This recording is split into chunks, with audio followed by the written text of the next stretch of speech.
This will be the final video in the basic Atomic Endgame series that I'll be doing. So I'll be doing another series after this for kind of intermediate level endgames, and then hopefully one after that for more advanced, and then we'll see what happens after that. Maybe I'll do some kind of expert endgames as well. But this is the final one in this particular series, and it's looking at pawn races. So this is kind of a step that usually comes before the queen and pawn endgames, which we've been studying so far. In that usually there'll be some kind of king and pawn endgame, like a race, and whoever gets the queen their pawn first will then have the task of putting the techniques we've just seen into action. And usually there's a way of telling who's winning these races.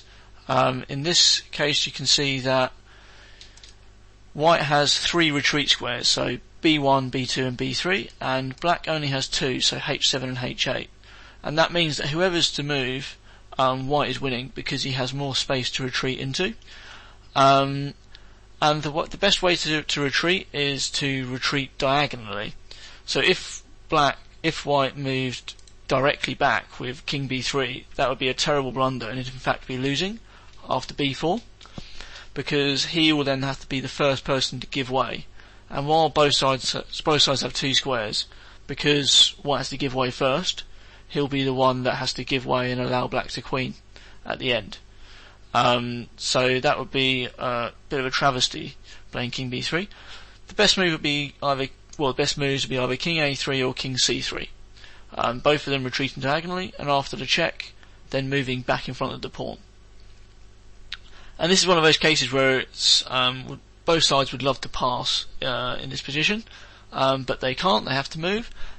Black's most tenacious defence in this case would actually be to connect the kings, and force white to kind of show the technique that we've looked at in previous videos, so moving the kings like this. But I'm sure if you've studied those previous videos, you'll know exactly how to win this type of ending. It would be using creating a path for the king. And just one example of how to do that would be queen c3 check, after king c2, queen a4, king a4, sorry, and then be careful not to play king b5 and run away with the king. If you were to kind of, king b5 is not a blunder, but if you continued to do that, you would just then end up with a draw like that. That would be a bit sad. It's important to move the queen before that happens. So queen c4 here is a good move, and then white has this nice path b5 c6 and queen takes b4. That's a bit of a recap then for the previous queen and pawn endgames. Sorry, I did say that we were already done the last one of those, but that's just a bit of a recap from technique shown in the previous video.